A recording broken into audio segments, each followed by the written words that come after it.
स्वप्नांना आकार देणारी तू, जिद्द ठेवणारी तू, हार न मानता तुझीच तू रहा. हॅलो, नमस्ते. Welcome to another vlog. आजचा व्लॉग थोडा खास आहे आणि वेगळा आहे. ह्या व्लॉगमध्ये मी कुठे चालली आहे, माझ्याकडे कोण येतंय हे काहीच दाखवणार नाही आहे. जसं की तुम्ही माझे डेली शॉर्ट्स बघता मराठी चारोळ्यांचे, तसेच मी कवितासुद्धा करते आणि करते म्हणजे मी करायची. आता मी चारोळ्या करते रिसेंटली. करायची मी ह्याच्यासाठी बोलली, की जेव्हा आपलं लॉकडाऊन होतं, तेव्हा मी ही एक डायरी मेंटेन केलेली.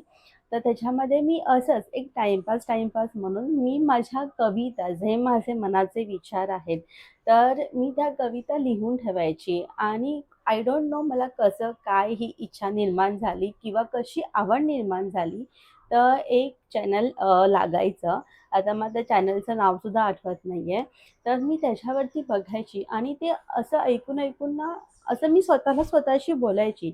तर तेव्हा मी असा विचार केला, की चल आपण ऐकतोय, आपण बोलतोय, तर आपण एक लिहून काढूया. म्हणजे अ, ज्या आपल्या कविता आहेत त्या एक आठवणी म्हणून राहतील. आणि मला खरंच आयडिया नव्हती, की ज्या मी लॉकडाऊनमध्ये कविता केलेल्या, त्याचा आज जाऊन मी व्लॉग बनवेल. जेव्हा मी व्लॉग हे चालू करणार, तर तेव्हा माझ्या मनामध्ये फक्त कवितेचाच विचार होता. म्हणजे मला डेली लाईफ वगैरे काहीच दाखवायची नव्हती. फक्त मी असा विचार केलेला, की ज्या मी कविता करते त्याच मी पोस्ट करेन. बट ठीक आहे, नंतर मला असं वाटलं, की काही हरकत नाही आहे. असे पण मला सोशल राहायला फार आवडतं. सो माझं डेली लाईफ किंवा जितकं मला जमेल, मी कुठे जाते ते पण शो करायला काहीच हरकत नाही आहे. हे माझे थॉट्स आहेत. तर मी कधीपासून वाट बघत होती, की मी माझी ही जुनी डायरी कपाटमधली आज एकदा काढेन मी. ती आज काढली आहे मी. आणि ती कविता मी तुमच्यासमोर प्रेझेंट करते. मी एकदम अशी कवयित्री वगैरे नाही आहे.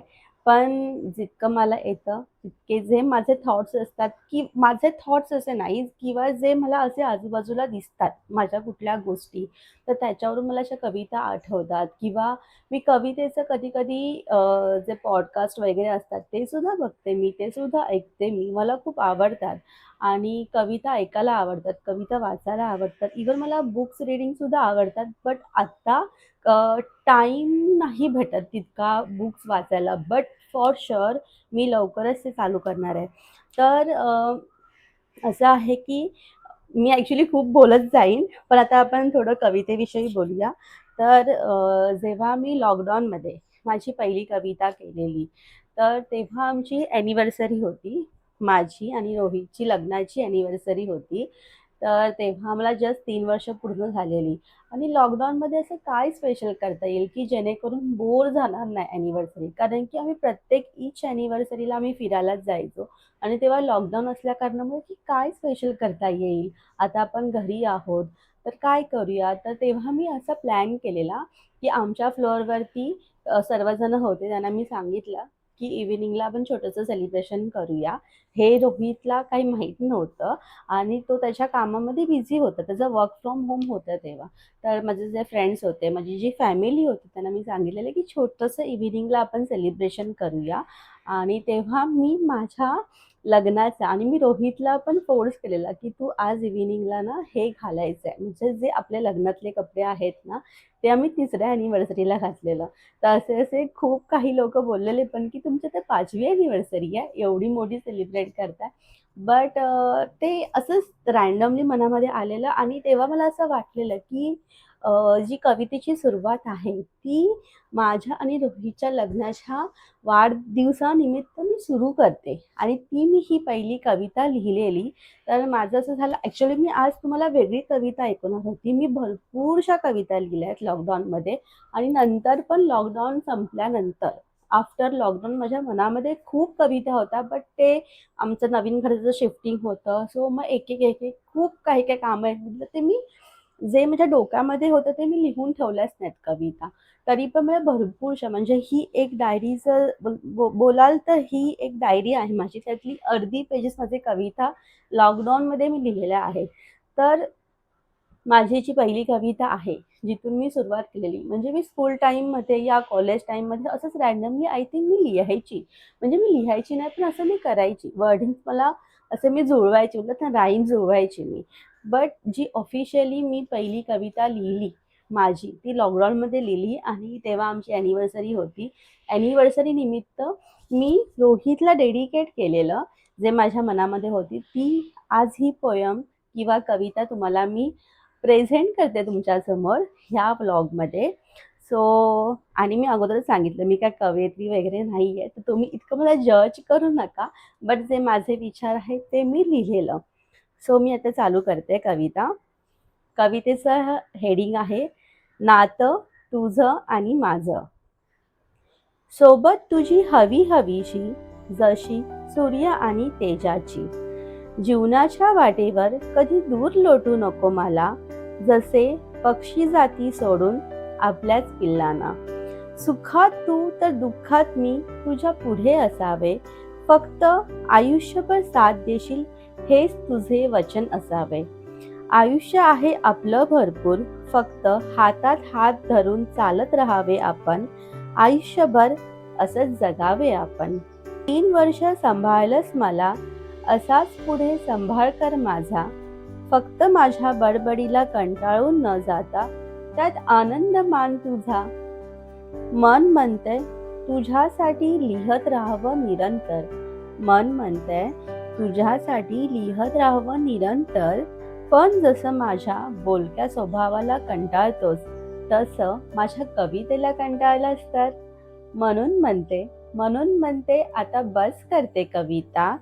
पण लक्षात ठेव हा, नातं तुझं आणि माझं असंच हसत राहावं आयुष्यभर. सो ही एक छोटीशी कविता होती, जी मी लॉकडाऊनला लिहिलेली आणि ज्यापासून मी कविता लिहायला स्टार्ट झाली. सो तुम्हाला कशी वाटली ही कविता, तर तुम्ही मला कमेंट्स करा. आणि आवडली तरी सांगा, नाही आवडली तर सांगू नका, तुमच्याकडेच ठेवा, कमेंट करू नका मला नाही आवडली. नाही नाही, इट्स ओके. नाही आवडली तरी सांगा, जर माझे काय वर्डिंग चुकले असतील तरी सांगा. पण ही कविता मी वर्डिंग्सवर फोकस अजिबात केला नव्हता.